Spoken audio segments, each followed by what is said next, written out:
आइए, जय श्री राधे, राधे राधे। सीमा सरगम शास्त्रीय लाइव में आपका स्वागत है। इसलिए आप हमारे चैनल पर बने रहिए और आप इस कहानी को हमारी पूरी सुनिए, ताकि हमें ये मालूम पड़े कि कौन सी स्त्री कैसा कर्म करती है तो उसे कैसा सुख और दुख मिलता है।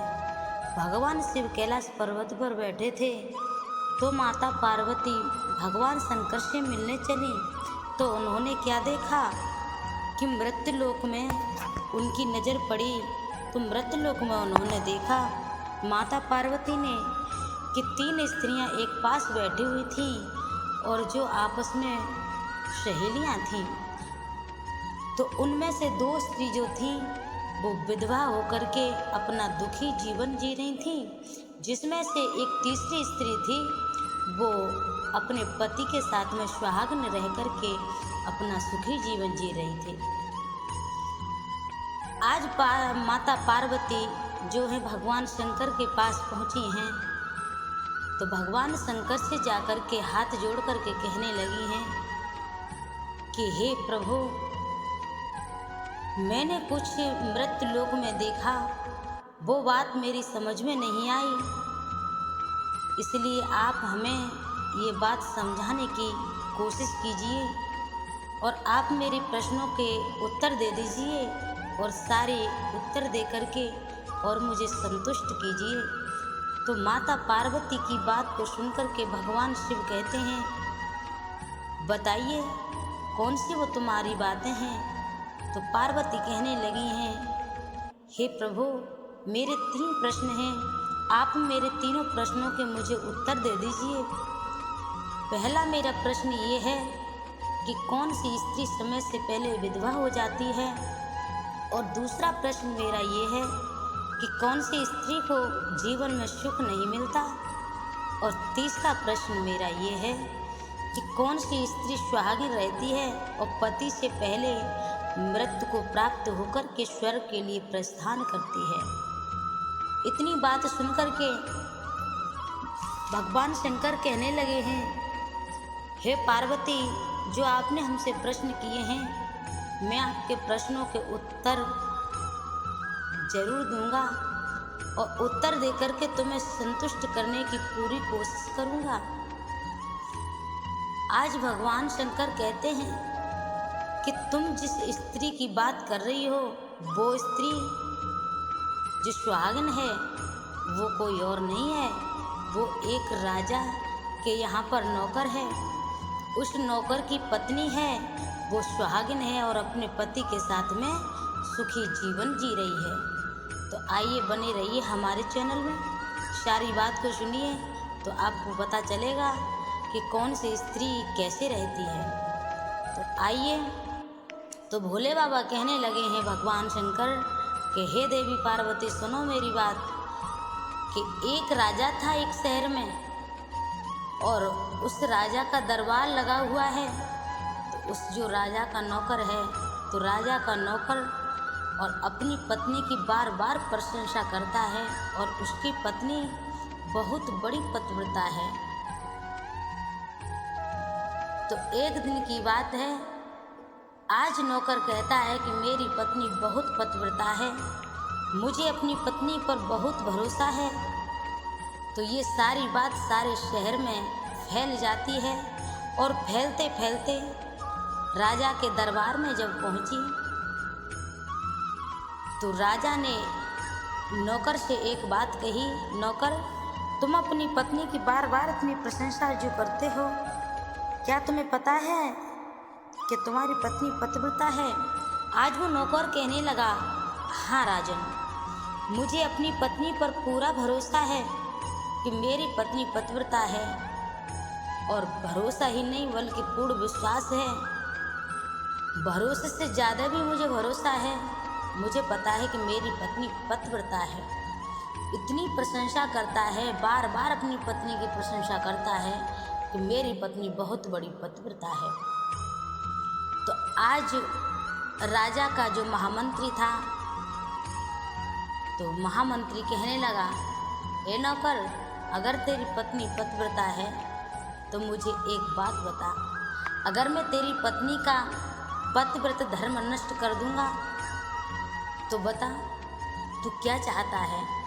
नौकर कहने लगा, ऐसा नहीं हो सकता कि आप मेरी पत्नी का पतिव्रत धर्म नष्ट कर दोगे। मैं मानता हूँ।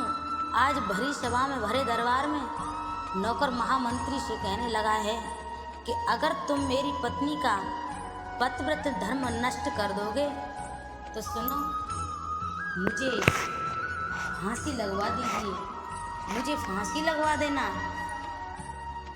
और मैं तभी मानूंगा कि तुमने मेरी पत्नी का पतिव्रत धर्म नष्ट कर दिया है। कि जब मेरा विवाह हुआ था तब विवाह के समय मुझे एक फेंटा, एक कटार मिली थी। जो स्त्री अपने पति की फेंटा और कटार को बड़े संभाल के रखती है, जो सुहाग का स्वरूप माना जाता है। अगर तुम लाकर के मुझे फेंटा और कटार दिखा दोगे तो मैं समझ जाऊंगा कि पूरी तरह से तुमने मेरी पत्नी का पतिव्रत धर्म नष्ट कर दिया, मेरी पत्नी पतिव्रता नहीं रही। अगर तुम नष्ट कर दोगे तो मुझे फांसी लगवा देना। तो नौकर कहने लगा है राजा से, हे राजन, अगर ये मेरी पत्नी का पतिव्रत धर्म नष्ट करेगा तो मुझे तो फांसी लगेगी, और अगर इसने नहीं कर पाया तो इसे क्या सजा मिलेगी। तो राजा ने इस बात का फैसला किया कि अगर महामंत्री ने तुम्हारी पत्नी का पतिव्रत धर्म नष्ट नहीं कर पाया तो इस महामंत्री को भी फांसी लगेगी। आज ये शर्त मंजूर हो जाती है भरी सभा में। तो भैया उसी समय पर महामंत्री चला है, और चलने के बाद में सारे शहर में घूमने लगा। तो उसे पता है कि वो दूती ही मेरा काम कर सकती है। आज वो महामंत्री दूती के पास में पहुंचा और दूती से जाकर के कहने लगा है, हे दूती, मैं तुम्हें मोह मांगा इनाम दूंगा, तुम मेरा एक छोटा सा काम कर दो। दूती कहने लगी, क्या काम है। आज वो महामंत्री कहने लगा, काम कुछ ज़्यादा नहीं, काम ये है कि जो राजा के दरबार में नौकर है, मेरी कुछ उससे शर्त लगी हुई है, इसलिए आप ऐसा करो कि मुझे नौकर की पत्नी से और मिलवा दीजिए। मैं तुम्हारा एहसान नहीं भूलूंगा, और जितना तुम चाहोगी मैं उतना ही धन तुम्हें दूंगा। आज उसी समय दूती ने इतने शब्द सुने हैं महामंत्री के, तो दूती कहने लगी है, हे महामंत्री, कैसी बात कर रहे हो। अरे तुम्हें पता नहीं है, उस स्त्री की तो तुम बात भी मत करना, वो स्त्री वास्तविक पतिव्रता है, और ये तुम्हारा काम मैं कर नहीं सकती हूँ, क्योंकि वो तो तुम्हारे ऊपर नज़र उठा करके देखेगी भी नहीं, क्योंकि वो बहुत बड़ी पतिव्रता है। आज महामंत्री कहने लगा है, सुनो, अगर तुम मुझे नहीं मिलवा सकती हो तो मेरा कोई छोटा सा काम तो कर सकती हो। दूती कहने लगी, क्या काम। तो महामंत्री कहने लगा है, काम ये है कि तुम उस नौकर के यहाँ पर पहुँच जाओ, और उसकी पत्नी ने उस नौकर की फेंटा और कटार को संभाल के रखा है। तुम फेंटा और कटार ला कर के मुझे दे दो, तुम्हें मुँह मांगा इनाम मिलेगा। जितना तुम धन चाहोगी मैं उतना ही धन तुम्हें दूंगा।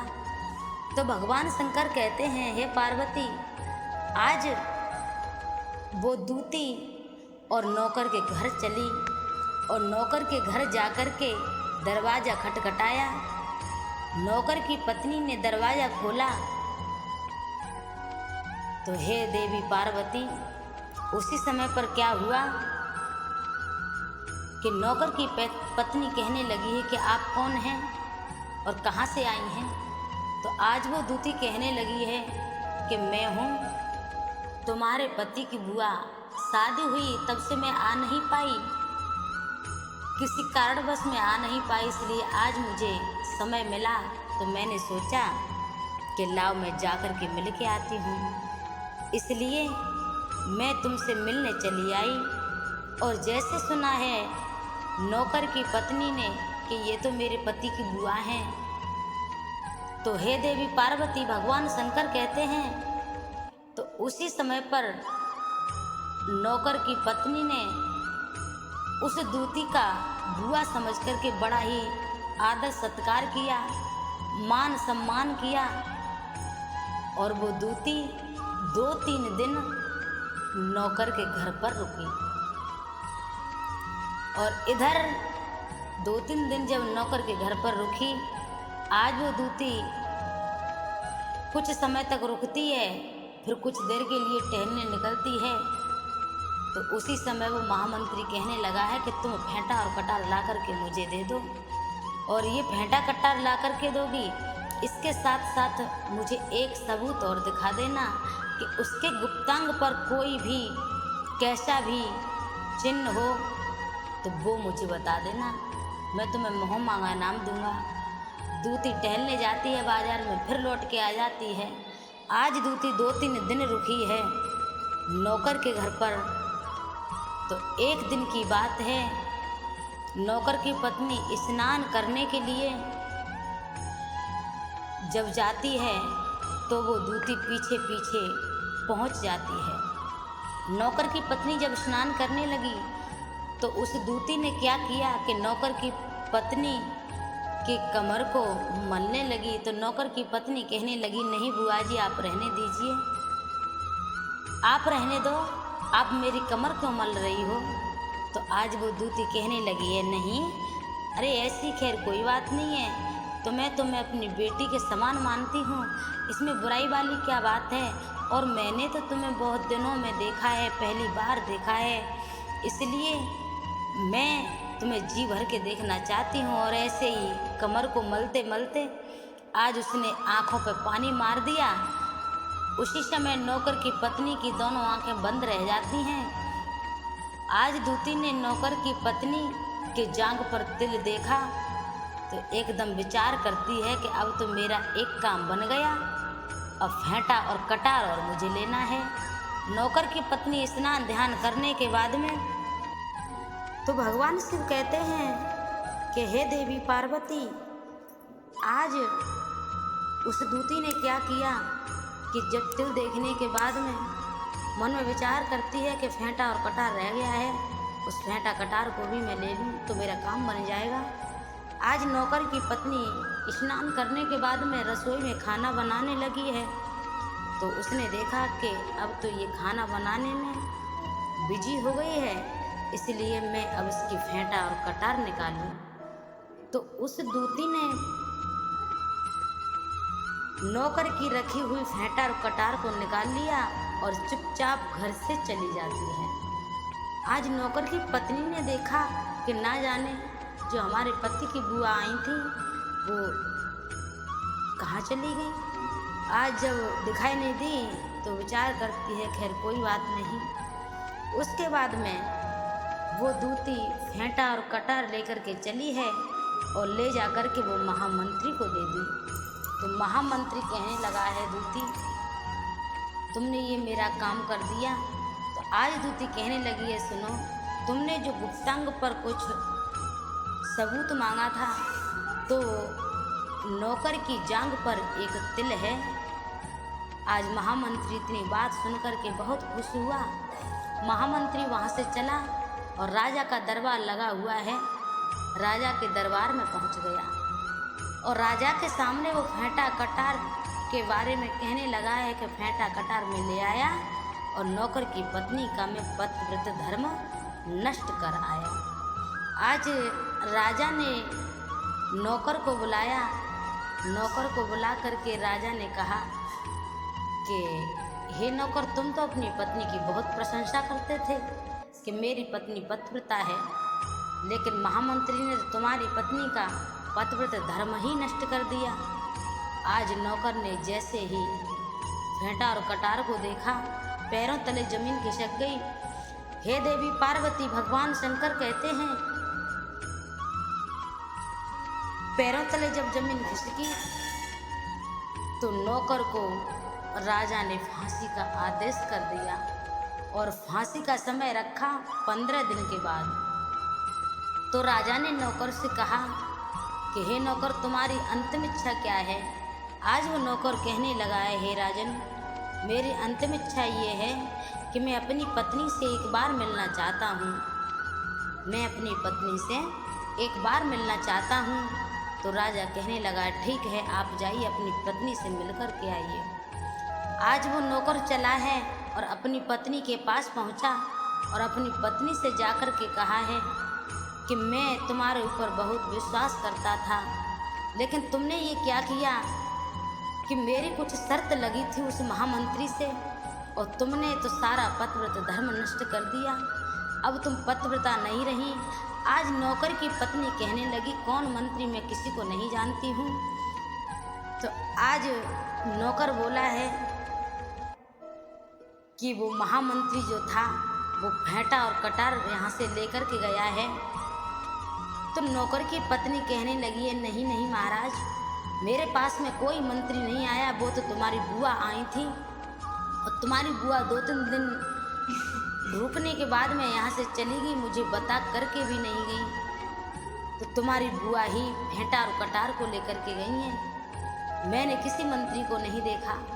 आज नौकर ने अपनी पत्नी की बात पर विश्वास नहीं किया। आज नौकर कहने लगा है कि सुनो, अब मुझे फांसी की सज़ा मिल चुकी है, अब मुझे फांसी लगेगी। इतनी बात कहने के बाद में वो नौकर अपनी पत्नी के पास से राजा के दरबार में चला गया। राजा के दरबार में जब पहुंच गया, आज उसकी पत्नी विचार करती है कि मैं क्या करूं, क्या ना करूं ताकि मेरे पति को फांसी न लगे। नौकर की पत्नी देखने में बहुत सुंदर थी, तो नौकर की पत्नी ने आज क्या किया है कि बड़ा सुंदर श्रृंगार किया। श्रृंगार करने के बाद में बड़े अच्छे वस्त्र पहने और राजा के दरबार में पहुंच गई और राजा के दरबार में जाकर के कहने लगी है, महाराज की जय हो, महाराज की जय हो, हे देवी पार्वती। उसके बाद में जब पहुंची है तो पहले के राजा महाराजा ऐसे थे कि उन्हें नाच देखने का बहुत बड़ा शौक था। तो राजा ने कहा कि तुम कौन हो, यहाँ पर क्यों आई हो। तो महामंत्री वहीं पर खड़ा है। इधर नौकर की पत्नी कहने लगी है, राजा, मैं एक नाचने वाली हूँ और अगर आपकी इच्छा हो तो मैं आपको नाच दिखाऊं। तो राजा ने कहा, हाँ क्यों नहीं, आप नाचो। तो राजा ने आदेश कर दिया, बड़ा सुंदर वहाँ पर सजवाया गया।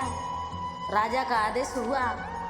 आज नौकर की पत्नी वहाँ पर नाचने लगी और जब नाचने लगी है, इतना सुंदर नाचा, इतना अच्छा नाचा कि राजा नौकर की पत्नी का नाच देख करके बड़ा खुश हो गया। तो राजा कहने लगा कि हम तुम्हारे नाच से बहुत खुश हैं, इसलिए आप हमसे कुछ मांगो, जो तुम मांगोगी हम तुम्हें वही देंगे। आज नौकर की पत्नी कहने लगी है, हे राजन, और मुझे कुछ नहीं चाहिए, तुम्हारी सभा में एक मेरा चोर छिपा हुआ है। चोर? हाँ। तो राजा ने कहा कि कौन चोर है, तुम मुझे बताइए, चोर छिपा है, कौन सा चोर है। तो नौकर की पत्नी कहने लगी है, महाराज, चोर कोई और नहीं है, चोर आपका महामंत्री है, आप अपना महामंत्री मुझे दे दीजिए। महामंत्री को राजा ने अपने पास बुलाया और कहा, क्यों, ये क्या कह रही है। महामंत्री कहने लगा है, राजा, अरे मैंने इसके घर में कब चोरी की है, मैं तो उसको जानता भी नहीं हूँ, इसकी मैंने कभी शक्ल भी नहीं देखी, इसको तो मैंने पहली बार देखा है, तो हे राजा, मैं चोर कैसे हो सकता हूँ। तो राजा की पत्नी ने कहा है, सुनो राजा, यही चोर है, इसके पास में जो फेंटा और कटार है, तो ये मेरे घर से एक दूती से इसने मंगवाई है वो, इसलिए ये चोर है। तो सारा हाल, सारा दृष्टांत उस नौकर की पत्नी ने और राजा को बताया। तो उसी समय पर दूती को भी बुलवाया गया उस शहर से। तो दूती कहने लगी, हाँ, मुझे इन्होंने बहुत सारा धन भी दिया था, इसलिए मैं फेंटा और कटार लेकर के आई हूँ और ला करके मैंने महामंत्री को दे दी है। तो उसी समय पर राजा ने जवाब दिया कि क्यों? ये तो ये कह रहा था कि मैंने पतिव्रत धर्म नष्ट कर दिया, लेकिन ये फेंटा और कटार तो किसी और से मंगवाई है। उसी समय आज नौकर कहने लगा है, महाराज मुझे पहले पता था कि मेरी पत्नी का पतिव्रत धर्म नष्ट हो ही नहीं सकता। मेरी पत्नी बहुत बड़ी पतिव्रता है। आज भगवान शंकर कहने लगे, हे देवी पार्वती, अब तुम्हारा पहला प्रश्न ये है, तुम ध्यान से सुनो। तो देवी पार्वती और बड़े ध्यान से एक चित्त होकर के भगवान शंकर की बात को सुनने लगी हैं, भगवान शंकर के प्रश्न के उत्तर को सुनने लगी हैं। तो पहला प्रश्न ये है कि कौन सी स्त्री समय से पहले विधवा हो जाती है? तो हे देवी पार्वती, जो स्त्री अपने पति का बार बार नाम लेती है, बार बार नाम लेती है, निसंकोच नाम लेती है, वो समय से पहले विधवा हो जाती है। और तुम्हारा दूसरा प्रश्न ये है कि कौन सी स्त्री को जीवन में सुख नहीं मिलता? तो दूसरा प्रश्न का उत्तर ये है कि जो पत्नी अपने पति के अलावा किसी दूसरे पुरुष से प्रेम करती है और अपने पति को धिक्कारती है और अपने पति की बात नहीं मानती है, तो उसे कभी जीवन में सुख नहीं मिलता है। और तुम्हारा तीसरा प्रश्न ये है कि कौन सी स्त्री सुहागिन रहती है, पति से पहले मृत्यु को प्राप्त होकर के स्वर्ग के लिए प्रस्थान करती है? तो उसका उत्तर ये है कि जो पत्नी अपने पति की तन मन से सेवा करती है और अपने पति के अलावा किसी दूसरे पुरुष को गलत दृष्टि से नहीं देखती है, वो अपने धर्म पर ही रहती है, ऐसी स्त्री हमेशा सुहागिन रहती है, अपने पति का सुख भी मिलता है और अपने पति के सामने ही मृत्यु लोक को चली जाती है। तो यही है पूरी कहानी, भगवान शंकर ने समझाया। इसलिए जो स्त्री जैसा कर्म करती है उसे वैसा फल मिलता है।